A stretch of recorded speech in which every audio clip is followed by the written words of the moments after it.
And now, from beyond our dimension, this is the JeffMara podcast. Here's Jeff. My guest is Missy Jenkins Smith, who had a near-death experience after being a victim of a shooting at her school. Missy, thank you for joining me and welcome. Thank you. Thank you for having me. Can you please start on the day that it happened and go from there? Sure. That day was December the 1st, 1997. I was 15 years old and a sophomore in high school. My school was the smallest of three schools in our county. And so really the school that I went to, Heath High School, it was out of the three, my parents said was the one that that was supposed to be the safest. It was just a country school, and there was only about 600 kids that went there. I knew every single person in the school, and if I didn't really know them personally, I at least knew their name. And so that morning was a Monday after Thanksgiving break, and I remember being off of school for 5 days and being a teenager. I'm a night person, not a morning person. So it was hard to get up. I remember my dad coming in and singing the most annoying song to wake us up in the morning. And me and my twin sister put ourselves together as fast as we could. And I remember exactly what I was wearing that day. I was wearing a pair of Adidas pants, some Adidas shoes that had blue stripes on it. I had a black Adidas shirt with blue stripes, so it kind of all matched. And I threw my hair up in a ponytail. And and this is one of the things that I really regret and wish I would have done differently and try to remind myself of this all the time. Instead of stopping and taking the time out to hug my parents and to tell them how much I love them, I didn't do. I just yelled at them. I just yelled bye and then ran out of the door. And I never knew that day was going to change my life forever. That was a day that I could have not have come home. That would have been the last time that my parents would have possibly seen me. But I also would ride to school with my best friend's older sister. She was a senior, and my best friend was a freshman, and she lived in my neighborhood. And so I knew that if I didn't hurry and get out into the car, then her sister was going to leave us. And then that would leave me having to ride the bus, which I was over. I was ready to get my license because me and my twin sister were turning 16 on Christmas Eve that month. So I was looking forward to that and excited about that, but I knew that I had to hurry up and get in that car. And so we got in the car and we drove to school and got there on time. Every morning, my sophomore year, me and my sister would attend a prayer circle that met in the lobby of our high school. And it was volunteer. It was right before the bell rang for the 5-minute bell to get to class before you're late. And so it was before school started. And there's probably about 30 kids that would meet. And we would always give prayer requests. And then somebody would yell time to pray. And we'd get in the circle. We would do prayer requests and then pray and then say amen. And then that was it. It was a very short thing, but it was kind of a way for me to kind of lay out like all the stress that I kind of had. And I wasn't always one to, add to the request of prayers, but, mentally I was able to, share in all the stresses that I had as a high school student. And that morning, I think I had a world civ test. And so I really needed prayers for that because I wasn't good at it. But anyway, nothing seemed out of the ordinary that morning when I was in prayer circle. And there was always other students, like groups of students outside of the prayer circle. So other people being around wasn't abnormal. And the office was across the hall from the prayer circle in the lobby. And then the front door, there were lots of kids coming in from being dropped off as a car rider. So there, besides the prayer circle, there were other students around. But somebody yelled time to pray and we got into the circle. I don't even remember what we prayed about, but I know that after we said amen, I had just enough time to walk to the middle of the lobby on the way to get my backpack and then to my first class world civ. But before I could get there, the first thing I saw was a 14-year-old girl get shot in the head. And the person that did this was also 14. He pulled out the 22 out of his backpack and started shooting at us. And like I said, I saw the girl get shot, and I knew her. Her name was Nicole, but I never saw him with the gun. And so at that point, after seeing her, I remember just kind of standing there and looking at her and trying, I guess when you go into shock, you try to make sense of what you're looking at. And so I then started telling myself, this is a joke. This isn't real. She's going to get up and she's going to be fine. And I remembered hearing the gunshots, and I was not familiar then, like the sound of guns and what it sounded like. It definitely didn't sound like guns on television, but it sounded like firecrackers. So that also made more sense to me that this was a joke. And so I remember hearing 3 slow pops. So the first shot hit Nicole. And then after that, it was a spray of bullets, and I was hitting the spray. And the feeling of being shot, I guess for me, was the best way I could describe it was almost kind of like fainting in a way. It was like my entire body went numb. There was a ringing in my ears. And then as I fell down to the floor, I felt like I was floating, and the impact of hitting the floor didn't even hurt. I landed on the ground. And then as soon as I landed on the ground, my twin sister, who saw the first girl get shot, she also saw the boy with the gun. So she knew what was happening. And she also felt a bullet go through her hair. But she was on her way to me whenever she felt the bullet go through her hair. So I always think of how the fact that if I wasn't there, if I would have made the decision to do something else, what could have happened to my sister. But she got down on the ground and she covered me while he was still shooting. And then when he finally stopped, that's when I started questioning her as to what was going on, because I didn't know why I was on the ground. I didn't know. The only thing I knew was that I couldn't feel my stomach, but I never noticed my legs. And I think, again, it was shock. But she finally told me that there was a gun. And then she told me who did it. And I knew him. He was a freshman. He was in band with me. He was somebody that I liked to be around. He was like a class clown, and I enjoyed being around him. And he was the last person that I would have ever thought that would have done something like this. But when she told me that there was a gun, I knew I'd been shot. And I shared with her about not being able to feel my stomach. And we both didn't know what that meant, but I felt okay at that time. Like, I didn't feel sick. I didn't feel like anything was wrong. My sister couldn't find a bullet wound because my shirt was black and we couldn't find blood. And I think I was also bleeding probably a lot internally. We looked over to our right and we saw our best friend Kelly holding her left shoulder and crying. She'd been grazed on the left shoulder, and it had made a pretty big wound because she was bleeding everywhere. And so my twin sister looked at me and she said, "Be strong, don't die. I'll be back to check on you." And so she went to check on our friend, and then both of them came and talked to me.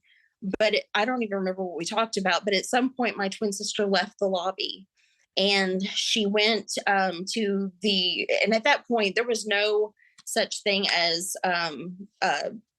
lockdown drills that kids do now for school shootings. We didn't have a resource officer at the school. None of those things existed. So there was zero plan as to what to do. So they were eventually sending all the kids to the gym that was attached outside of the school. And so my sister headed that direction and saw our friend that we rode to school with that morning. And she actually went into the lobby of the gym, and there was a payphone, which is ancient and hard to find and very rare now. But it was around the time where cell phones existed, but we didn't carry them like kids do today, or all of us do. It was back in 97, we didn't have one. And so my sister was able to call my parents on the payphone and tell them exactly what had happened, and that when she left me that I was talking. So she was able to give them at least peace of mind as to that I was talking and that I was conscious and that maybe I was going to be okay. There were 2 hospitals in Paducah, so they didn't have any idea which one I would end up being at. So they just had to choose a hospital. And my aunt and my grandmother and my uncle went to the other hospital to sit and wait for me. But while that was happening with my family, I was still laying on the floor in the lobby, wondering what was going to happen to me. I remember my algebra teacher that I had that year, and I was terrible at math. So I was surprised that she was the teacher sitting beside me, but she started to pray for me. And that was the first time that I started getting scared and thinking about the fact that I could possibly die. And so then I looked at my teacher and I said, am I going to die? And she said, no, you're not going to die. You're going to be fine. And then I said, well, I'm paralyzed because I can't feel my stomach. And at that point, I realized I couldn't move my legs. I said, I'm paralyzed. I know I am. And she said, no, you're just in shock. You'll be fine. And I think that she knew that I knew exactly what was happening to me, but she was doing her best to try to keep me from, going into shock and to keep me calm.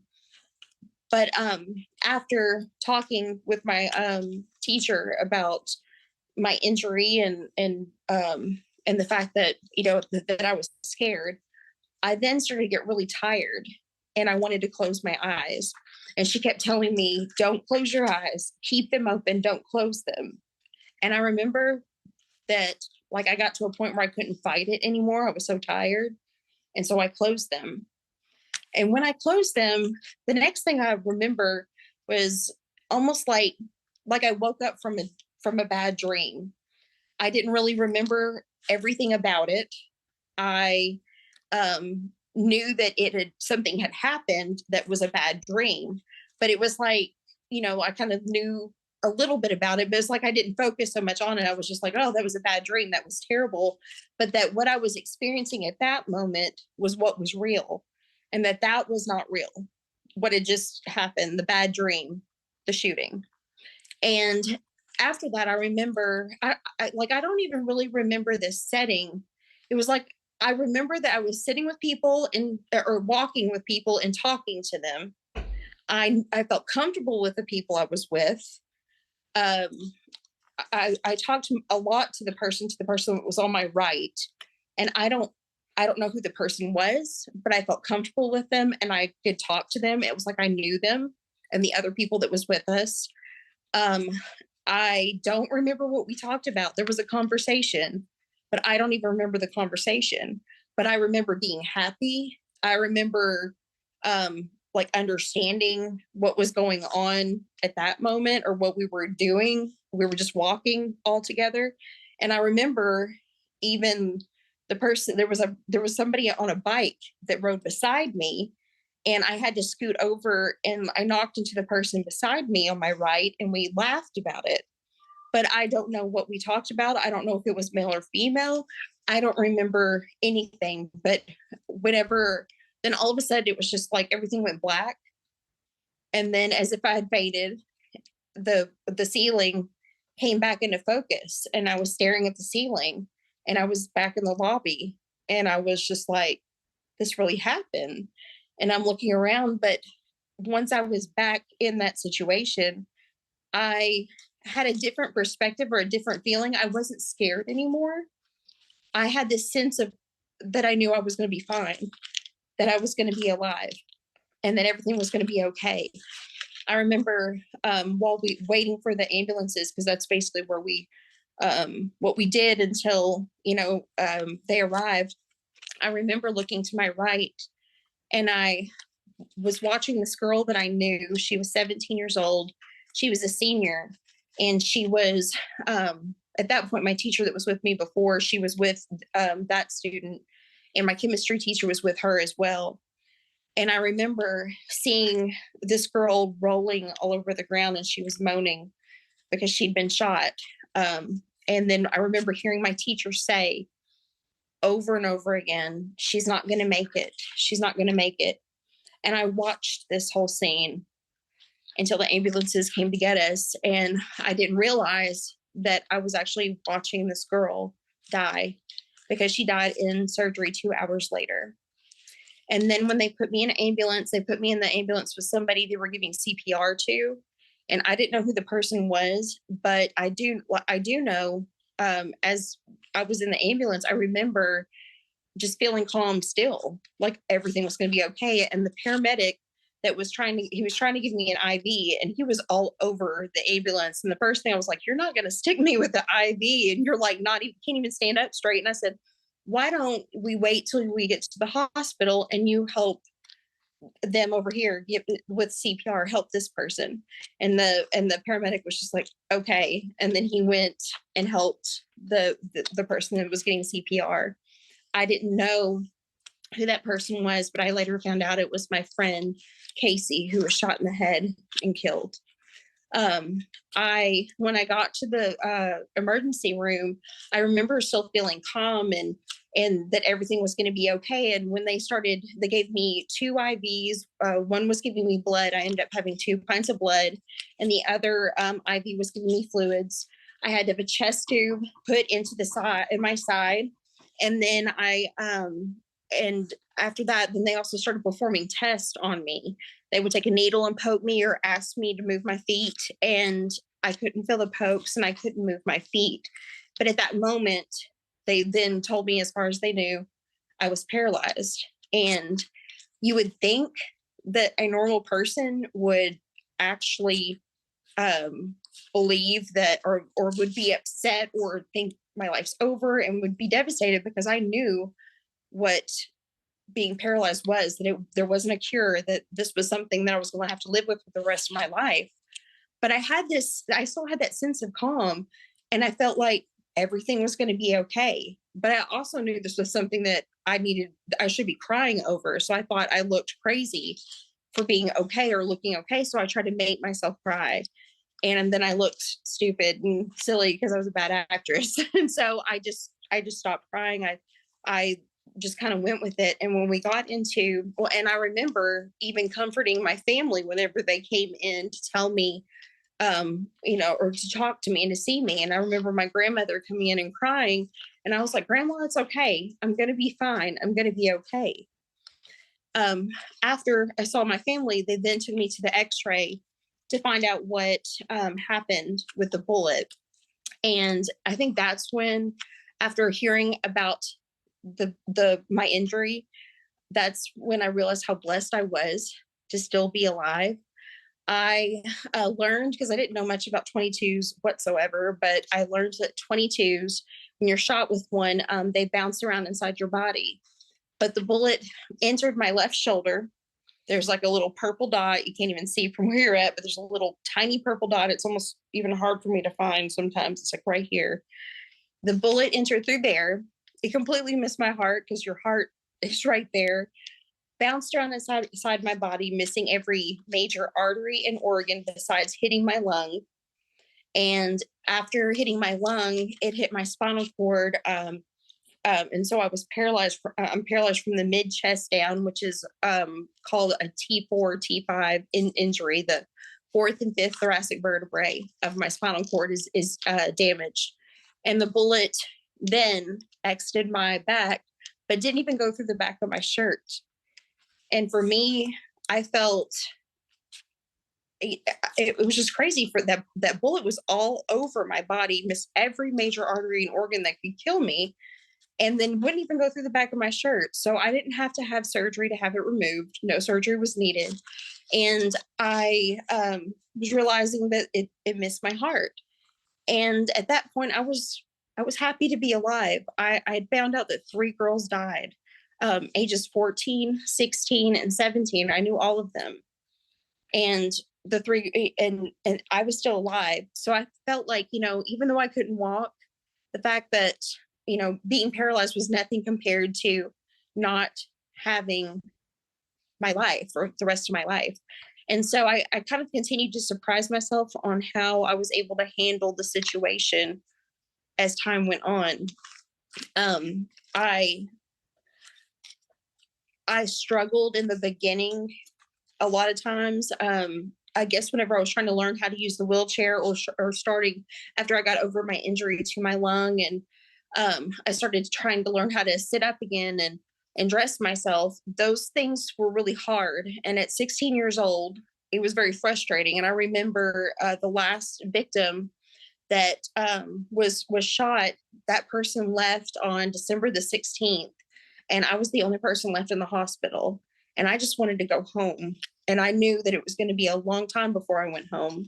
So I had a moment of wanting to give up, that I just wanted to lay in bed for the rest of my life, that it was going to be too hard. I was 16 and I should be a teenager hanging out with friends and going out on dates and things like that. And being excited about getting my license like I was. And I knew that that was going to be something that was going to have to be delayed even further at that point. But I always felt like, I guess I call them God sightings in a way, that there was always something that was sent to encourage me and remind me that everything was going to be okay. And so whenever I started having those feelings of like, I'm going to quit, that's when I started receiving letters from people all over the world. The most I received in one day was 600 letters and 45 packages. My mom would sit beside my bed, and whether I was awake or whether I wanted to hear them or not, she read each letter to me. And she opened up so many with her letter opener that she even tried to butter her bread at lunch with it. And she's like, what am I doing? But she sat and read them to me. And eventually I started listening to them. And I started thinking that there were so many people that didn't know me that were taking the time out to write me and to tell me that they cared and that they were thinking of me, that I no longer felt alone at that point. And I felt like, if these people that don't even know me aren't giving up on me, why am I giving up on myself? So then I continued pushing myself till I was able to start using the wheelchair and started learning how to live my life in a wheelchair, and I wasn't giving up. And so it seemed like there was always encouragement as time went on. Like whenever I got ready to go back to school, I became concerned and worried about how people would treat me because I was in a wheelchair. Like, what could I do? What kind of things? I was in choir, and so I knew we did a music and dance production, and I thought, if I was still going to be a part of that, can I dance in a wheelchair? I was in band, so I thought, how am I going to be able to march when we do competitions? I played soccer, and I knew that wasn't going to be an option, but there were things that were changing in my life, and I was the only person that was in a wheelchair in my school at this point, and everyone that I knew me walking. I was scared of how I would be treated, but I was then invited to a camp. It was in Alabama, where I learned how to water ski, jet ski, ride a horse, climb a tree. I would have to say that I was realizing at that point that I had done more in a wheelchair than I'd ever done walking. And so then that was encouraging to me. It told me that I didn't need to get up on myself, that I was capable of doing things. I'd have to do them differently, but I was still capable of doing anything I wanted to do. And I felt like no one judged me. I felt like my classmates were very encouraging and helpful, and especially my friends and my sister. I had a lot of support through those people. So I had people that were always there for me. And then my senior year, right before my senior year, whenever I'm supposed to walk across the stage to get my diploma, I was then asked to go to a hospital in Los Angeles where a doctor had developed a brace that would allow me to walk. And it wasn't going to be a cure, but it would give me the chance to walk across the stage for graduation. And it came just in time for me to graduate. And so I went to Los Angeles the first semester of my senior year, which I had no problem doing at that age. It was awesome. But I learned how to walk in my brace, and I used it in March of 2000 to walk a quarter of a mile in the Los Angeles Marathon. And then I used it to walk across the stage for graduation. I also used it during my senior prom to stand up and dance. I could actually look my date in the face. My junior year, I had my date in my lap and he was in the floor and I didn't know what to do with him. So I actually, I felt like that was another gift that was given to me to remind me that, you're still going to get to live your life. And I had to look for those things. I also then had the ability to speak. There were things about me that changed because I was a very shy person. I would have never put myself out there to, be in the spotlight or to share a message or to talk like I am now nonstop. I never would have done that. And there were things about me that I was learning that I never thought I had before. And so I really felt like I was given a purpose at that point. And I really think that during my NDE, I really think that even though I didn't remember who the people were, I think that they were friends or family. They were people that I was close to, maybe even God, maybe Jesus. I don't know, but I was comfortable with that person. But I know at this point that the conversation they were having with me was that person telling me it wasn't my time and that I had to go back and that I was going to be okay and to not be afraid because I, I that's the only thing I can think of that we could have talked about, and I seemed happy and then I was okay. And so I kind of feel like whenever it's our time, that it's almost going to be like, I guess, like, it's almost going to be like we're going to go to sleep and it's like waking up from a bad dream, that what we're experiencing right now is not real, that this is really the dream. This is the part that's not real. And that one day we'll wake up and that is what will be real. And that's kind of what I felt. And I remember all through my life being scared of dying, being scared of death.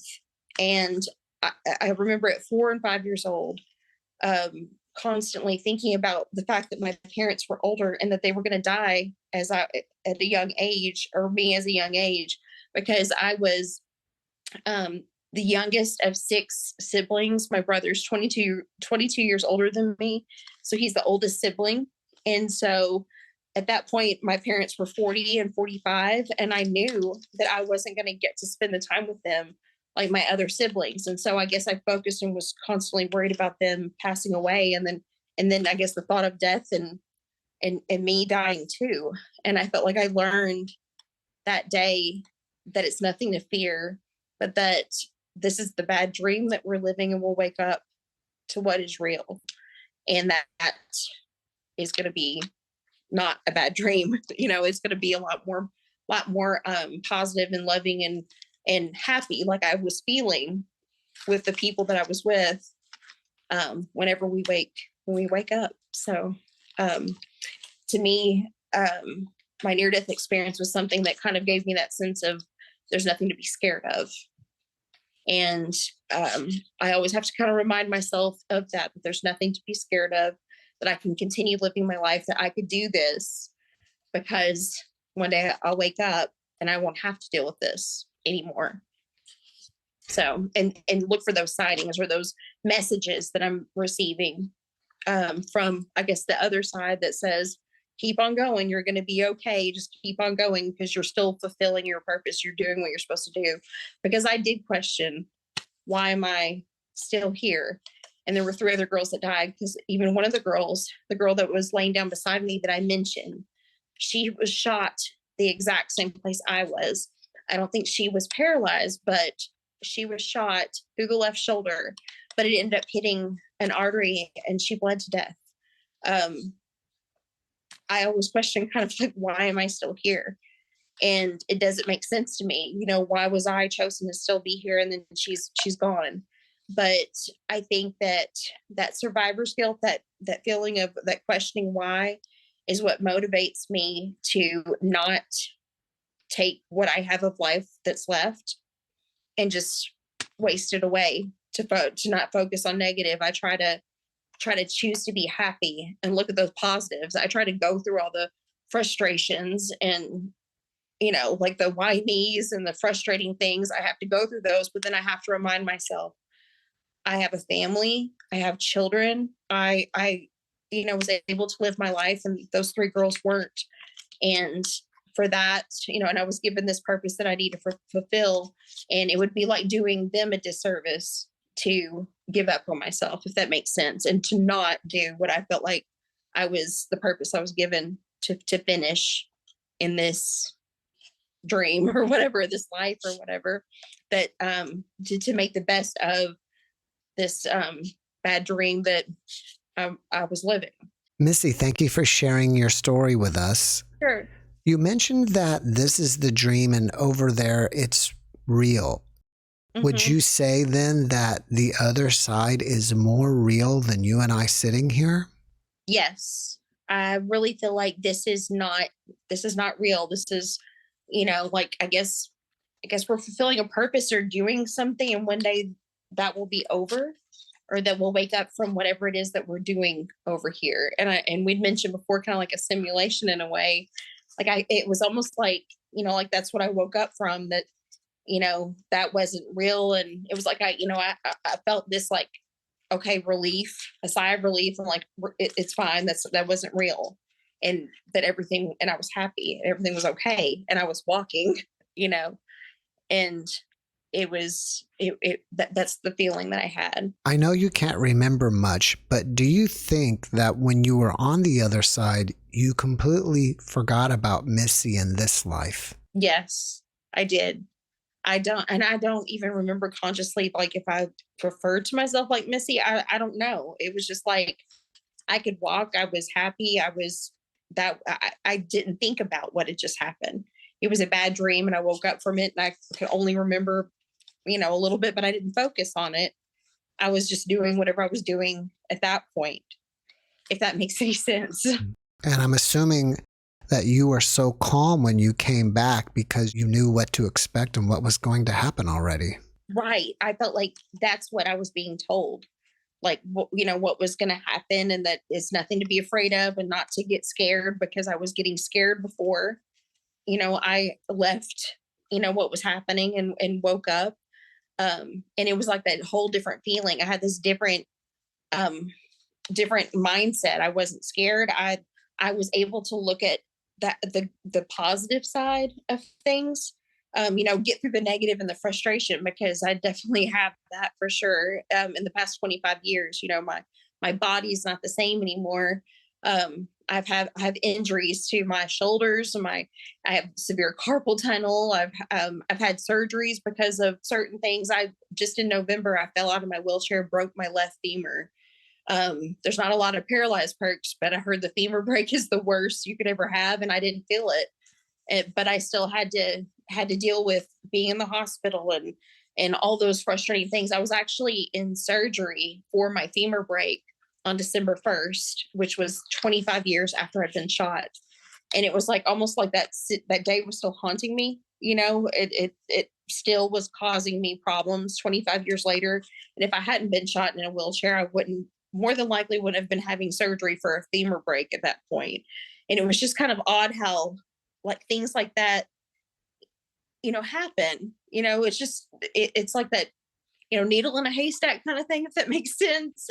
Like, for after 25 years, for me to have, that, it was almost like I'm being tested, like, because I had a surgery on my shoulder, on my left shoulder.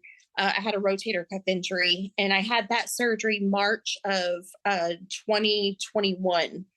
And I remember, like, I was in a bed, only able to move my right arm for 5 months. I had to learn how to do everything all over again, like I did when I was 15.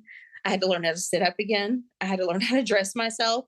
And I wasn't prepared for that in the beginning. I never thought of the fact that I would have to do that.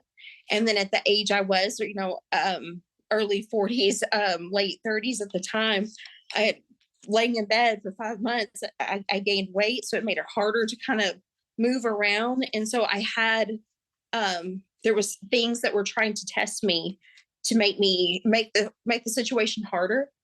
But I didn't give up. I still yelled and screamed and said, "Why me?" But I kept going. And so then finally, December of 2021, I was done with physical therapy. I was able to do most everything independently again, whenever my rotator cuff injury was causing me to rely on my husband to help me get dressed or to help me transfer. And so after finally getting through that, then when November 2022 came and I broke my femur, I was back in the hospital with another surgery on the day of, the anniversary of 25 years. And that past September, we had the parole hearing for him. His sentence was 25 years to life. And so he was up for parole in September.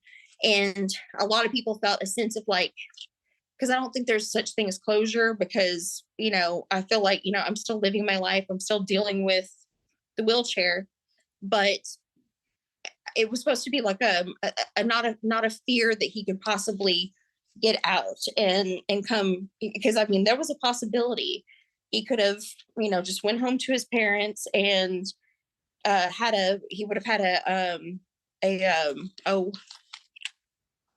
parole officer. I can't remember, but he would have had a parole officer. He wouldn't have had any kind of monitor to monitor himself, and he could go down to my home and sit in my driveway if he wanted to. And so that kind of thing was a little nerve-wracking, and it scared my kids. That kind of thing was something they were worried about. And so when we found out that he wasn't going to be granted parole and that he was going to serve out his sentence, there was a sense of like, okay, now we can breathe. There's not going to be what's next. But then I kind of felt like I was still living in the what's next, if that makes sense. Because then all of a sudden I had the femur break, and that was another test to say, like, are you going to give up? Are you going to say this is over? Because I had just gotten through all of the stuff that I had with my shoulder surgery, and then getting back to physically doing things by myself again. And then here I was being drugged back down, and it was frustrating, but I'm getting through it. I'm almost to the end of my physical therapy and the healing from the femur break. So fingers crossed. Hopefully there's not going to be another test sent my way anytime soon. But I know now realistically that, things aren't, I try to be optimistic, but things aren't going to be like constantly, it's not, I know it's going to be going downhill from here, if that makes sense. I always said that I believe that one day I would walk, but if I didn't walk in this life, I would walk in heaven or that place over there, because I know I was walking then. And so, I think that's why I have to keep reminding myself that that's what's over there, that it's going to be not worrying and that I'm going to be happy, that things are going to be fine, because I know that that's what was over there, and that this is just an experience that will be over like a bad dream someday. Have you noticed since your experience that you have any new abilities that you didn't have prior that would possibly seem like psychic? I think that maybe the ability to kind of like look at things in a different way. I think that my ability to look at the positive and not let the negative get to me, like anger. I forgave the shooter the day I was shot, and a lot of people don't understand that what forgiveness really is. And I think things like that, like concepts like that I wouldn't have ever really thought of, if that makes sense, like a deeper sense of like concepts like that. So forgiveness, I realized that forgiveness is something that is for me, that it's not for him, that because I forgave him doesn't mean that he is exonerated from his consequences of what he did. He was sentenced 25 years to life, for prison. And I don't have to be in prison, though. I don't have to live my life with anger. And I don't like the feeling of anger. I think some people like anger, that they like the adrenaline rush, but I don't. I think being angry is exhausting. It's, I love the feeling of being happy, and I would rather be happy. So I think that choice to forgive is what let me off, and that I didn't have to live with the consequences of that day. So those kind of concepts, the way of thinking that I probably would have never thought that I could get there.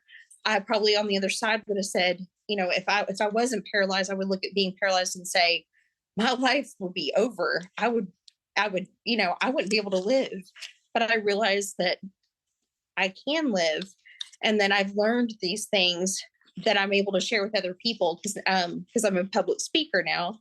One of the other things that I thought I would never do in my life, and being able to share things that I've learned and hopefully helping other people and giving me that purpose. And it's not every day at 15 years old you find the purpose of your life. There's people that are 80 and they're like, why was I here on this earth? What's going on? And I was blessed to know why I'm doing what I'm doing, if any of that makes sense. But yeah, That's kind of, I would have to say that's being able to look at life in a different way and to take on those challenges and break them down and not let it bring me down and make me quit.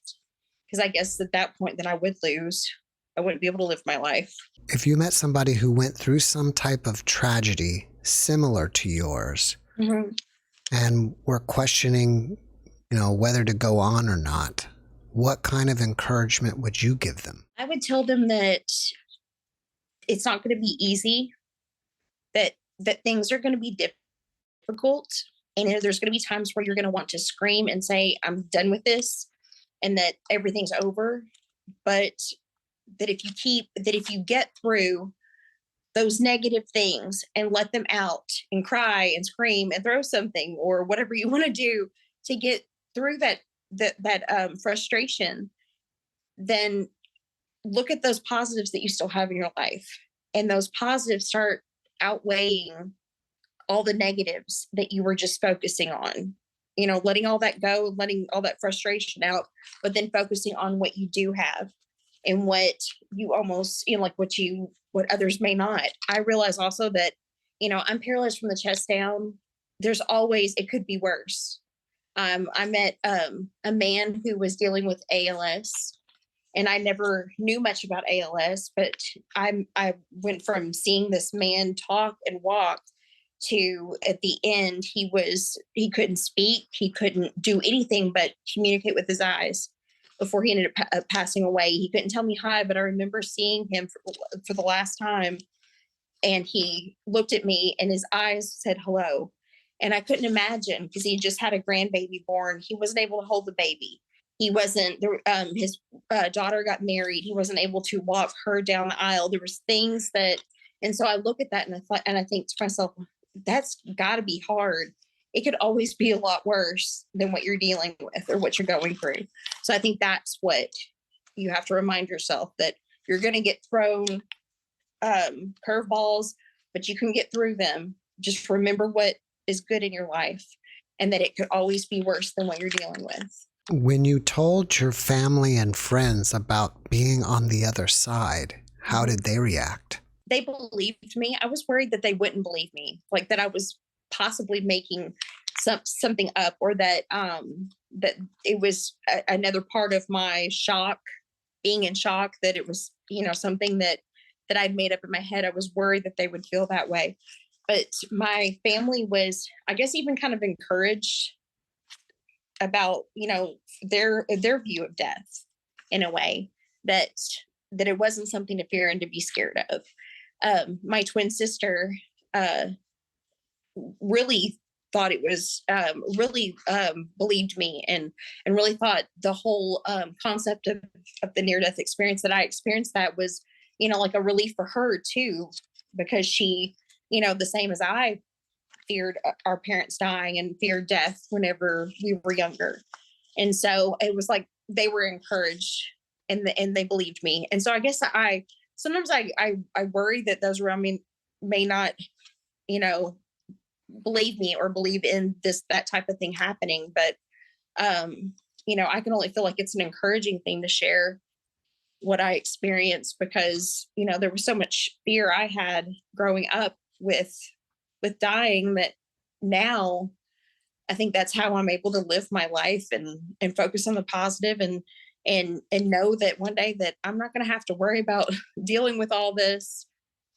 I just got to get through it right now, and that everything will be okay and everything will be fine.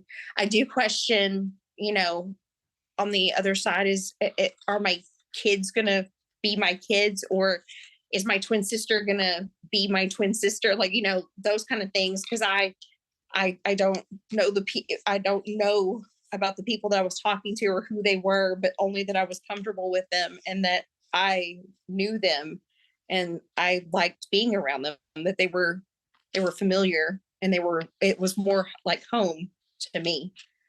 But, that's kind of how I feel like with my husband and kids now, and my family. I feel like that's home, but that felt the same way, if that makes any sense. I always feel like I'm not, there still feels like there's not words to describe it, and so I still feel like I have to make sure somebody understands me, because I feel like there's not words to explain even what I experienced, but I try. Do you think that when you were back over there, you kind of basically knew everything? Yeah, I think I did. I think I knew that there were going to be struggles that I knew. I think those that I was being prepared to, deal with, that it's not going to be easy. But then everything will eventually be okay. And so I think I was being prepared that whole time. And I don't even know, like, I couldn't even give you like an amount of time. It felt very quick, like in the situation that I was in. It felt like, it didn't last a very long time, but the whole time the whole situation was going on anyway, it felt like the whole shooting was forever long, but it wasn't. From the start to finish, like until the ambulances came to get us, it was really like 45 minutes, and it felt like hours. But while I was there, it felt like a lot was accomplished in a short amount of time, if that makes sense. So, do you have any sense of time when you were over there, or lack of time? No, I felt like I was there for a very long time, but it didn't feel like I like learned a lot while I was there. Like I was there for a while, hours, but it wasn't, but it felt short now looking back at it. Like but I felt like a lot was accomplished while I was there. That I was talking and with these people for a while and learning what I was supposed to know, and I guess a hard time is it's again words that I can't describe. I felt like there was a long time that I was there, but now in this life, it was short to me. Like that's longer. This is longer, and that time was, if that makes sense. I have a hard time trying to describe it. It's like, I guess the days are longer here than what's going on there, if that's making sense. Do you think it's possible then that time doesn't exist over there? Yeah, that might be why I can't describe it. That might be because I felt like it was long, but it was short. I can't. So that very well could be that time isn't really an issue, because that's what's real, and this is what we're counting, the days and the time that we're here on this earth right now, or in this situation. So that makes sense. A lot of sense. Yeah. It's interesting because talking to guests like you, it kind of brings up my own theories about the other side. And I just kind of felt, that on the other side, it's eternity, because it just, time doesn't exist, and only time exists in realms like these. Right. And that makes sense whenever you bring that up. And I haven't talked about this enough, I guess, to think of some of those things. And you brought up something that makes sense to me now, a lot of sense. So thank you. that kind of answers the question in a way, because I believe, that's why I believe then, that's got to be what it is. Because I have the hardest time trying to explain it. I can explain time here, but not what I was experiencing over there at all. Mm-hmm. It just kind of makes me think of some kind of sci-fi movie, maybe like The Matrix, or maybe there's an old movie from the 80s. I can't remember. But, like all of a sudden the person pops out of this realm into a realm that there is no time, like being in just this place that's timeless. Yeah. And it's like, I guess we were talking earlier, kind of like a simulation. Like this is the situation. I'm, in this simulation of this type of life, I guess, maybe. And there might be another simulation where I'm walking and I'm fine and I didn't get shot. Or my sister was shot and killed because I wasn't shot and paralyzed, and that she didn't see me because I almost went to the bathroom that morning. That's another example. Like I almost went, there was like warning signs kind of before the shooting happened that something, like to not go to prayer circle that morning was odd. Like that very morning, I felt like I just wanted to go and check my hair. And normally I wouldn't do that, to leave prayer circle to go check my hair before class. And I asked my friend to go with me, my friend Kelly that I mentioned before that was shot as well. And she said, no, let's just stay. And then we'll go after prayer circle. And I questioned, like, why didn't I ask my sister to go to the bathroom with me? Why, and so there may be other simulations where I did ask my sister to go to the bathroom with me, or my friend Kelly did go with me. I don't know. But I do know that the shooting has almost like given me things in a way for life. I look back and I think, if this didn't happen to me, I probably wouldn't have made the decision to go to college. Me and my twin sister were the only out of the 6 kids in my family that actually graduated from college. I may not have had that motivation. I may have like straight out of high school, got married, had 10 kids, and and not focused on a career or anything with my life. It just kind of changed my direction. I guess the decisions that you make, it's kind of like, do you make this decision or that one? Another decision was like when I was deciding on college, I was looking at a college in Los Angeles and actually also doing headshots and talking to an agent because I thought there's not many girls in wheelchairs that are actresses. I'll be an authentic, paralyzed, person, girl. And, they would want me for movies because I'm not the fake, I'm the real thing. But maybe there's another kind of life where I did do that. But I chose to end up, to go to the college near home with my friends. And then I met my husband and now live in a little town and have have 2 boys who one's 15 and one's 12 and, and have a happy life with my husband. And I received a degree in social work. And so I've been a counselor for young kids. And I also substitute teach and those kind of things. I wouldn't have done that in the other life if I made that decision to go to USC and stay in Los Angeles, that kind of thing.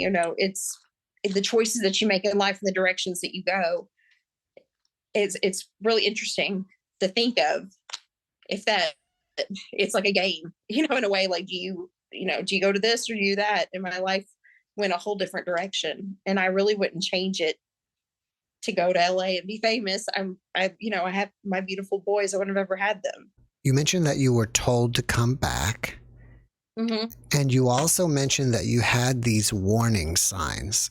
So I'm interpreting this as if you being shot was an accident and you came back because, yes, you have something to do here, but it actually has nothing to do with you being in your situation in a wheelchair and your struggles. Right. It could be something completely different. Right. Exactly. I know. I totally agree. I don't know. Who am I to interpret your life? You know what I mean? No, I mean, like the theories and the thoughts, like I've thought of so many different things that, whenever you brought up the concept of time, that really helped answer something for me that I wasn't thinking or hadn't thought of before. Those kind of things, like to actually discuss that, and that thought never, even came to me, and it makes sense. So it's really feels good to put that together as well. If that, I think a lot of this whole situation is hard for me to explain, and it's beyond words in a way. Like it makes sense over there, but it's not, nothing I can explain over here. That world I can't explain very well, if that makes sense. But just the little that I can remember, because I wasn't, I just know I remember being there. I don't even know if I was supposed to remember being there, that kind of thing. I don't know. I think sometimes twins have some kind of unique ability, some kind of psychic ability or something, some kind of mysterious communication. Do you and your sister have that? And if so, has this experience changed it in any way? Yes, definitely. And I feel like, whenever we start thinking of each other a little more, it's that we know that we got to contact each other or check on them or that kind of thing. I think my sister was a lot to me whenever the shooting happened, because it was motivation. Like she was there to be like the motivation to keep going, that if she got to do something, then I got to do something. So she's like motivator and there to help me along. Like some of the struggles that I've had, she's been there to help me in that situation. If something wasn't wheelchair accessible, she helped make it accessible. And friends too. I felt like we have that connection of, she knows what I'm feeling and how I'm, and what I need in order to keep me going, if that makes sense. And then I think I do that for her also. It's like she's a helper. That's kind of like her purpose in a way. If I feel like she's there to help me along and keep me going, to help me fulfill what I'm doing. So that's kind of like her purpose. I remember even before the shooting, it was like I took care of her a lot. I was like the one to hold the money. I was the responsible twin. And then she became responsible for me and would take care of me. So it was we kind of switched roles in a way. Not that I wasn't irresponsible still. I would still probably be the one that needed to hold the money, but she was a caretaker and took care of others, and especially me, which made what I was dealing with easier when it could have been harder. Missy, after watching this podcast, people may want to reach out to you and ask you questions. Are you up for that? Sure. I have a email that is I use for speaking, and I wouldn't mind anybody contacting me through that. That would be fine. And I also wrote 2 books. So I have a website, MissyJenkins.com. So there's a way to contact me through that as well, and to learn more about what I do as a motivational speaker and what I guess my purpose and what I do. It shares, what my purpose is. What are the titles of your books and where can people get them? Sure. The first book I wrote came out in 2008, but revisions have been done since then. It's called I Choose to Be Happy. It's my memoir. It's about what happened that day, and then all the different things that unfolded later on in life, like what happened in his sentencing. There were appeals that he had, and going through that, and a lot of different things as time went on. He actually, there's a chapter about him trying to contact me. My senior year, he called my house twice and he wrote me letters, and I don't know how that happened, but that was something that I kind of had to get through. I actually met with him face to face in July of 2007 when I was like 9 months pregnant, about to have my first child, but I met with him in the penitentiary and talked to him for 2.5 hours. With him and his sister. His sister was there, and then I brought my twin sister. So there's a chapter about that. There's a lot of stuff that I guess all the struggles that I've been through and how I was getting through them, and getting married and I guess like navigating life, being in a wheelchair, and like having relationships, boyfriends, and then friend situations and things like that. So that's what that book is about, and it's sold at Amazon. I am not a writer whatsoever, so I have a co-author. It was amazing. Like, again, it was one of those things. He just happened to find me. He was a writer for the Cincinnati Enquirer. He did a lot of educational pieces in that newspaper, and he happened to see an article about me speaking at a school through the Associated Press. And the Associated Press was at the school while I was speaking, and a kid asked me at that time, because during my senior year, whenever he was, the shooter was sending me letters and calling my house, I told him, I don't want to have any contact, to stop that. I'm trying to take care of myself, because I think he was trying to use me as a way to, because I was forgiving. He was trying to use me as a way to, like a counseling kind of thing. And so I needed to take care of myself. And so I asked for all those things to be stopped, for him to stop writing me letters and call my house. But then the student asked me, would you ever consider meeting with him face to face? And that's when I decided, now I feel like I would be ready. I would like to meet with him, because I knew I wasn't going to get a reason why, and those kind of things. But that's how my co-author found me, and his name is William Croyle. So if you look up I Choose to Be Happy, Missy Jenkins, William Croyle, you'll be able to find that book. And then my second book came out in 2017. It's called Lessons from a School Shooting Survivor. And so it's lessons that I've learned along the way, listening to people's stories. Whenever I speak afterwards, and I sell my book and I sign them to students, and I have kids that come up and talk to me and tell me their story and feel compelled to share. And that it's about listening to other stories. There's a chapter on empathy, the effects of bullying, those kind of things, because I think bullying played a part in the decision of what the shooter did. All those kind of things that all the lessons I learned that we could have done, that would have made things different if we would have known then. And so I think that's my ability to share, what we did wrong, so that others won't make the same mistake that we made, if that makes sense.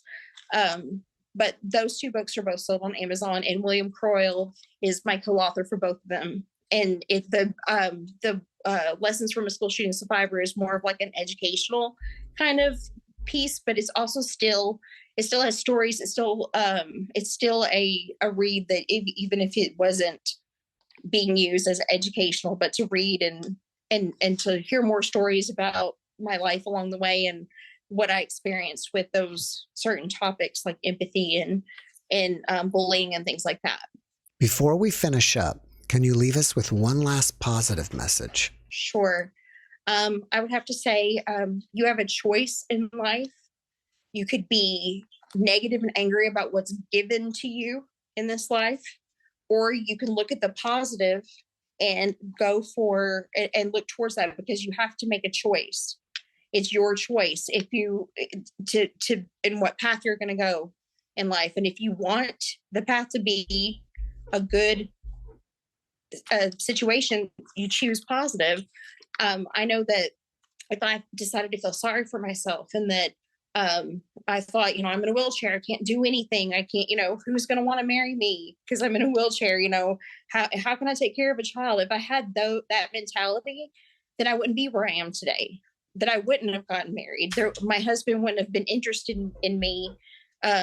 We met my junior year in college, and one of the things he said, that when he saw me smiling and I was out and I was doing things with people. And he said that when he saw me happy, he really didn't see the wheelchair anymore. It was more me.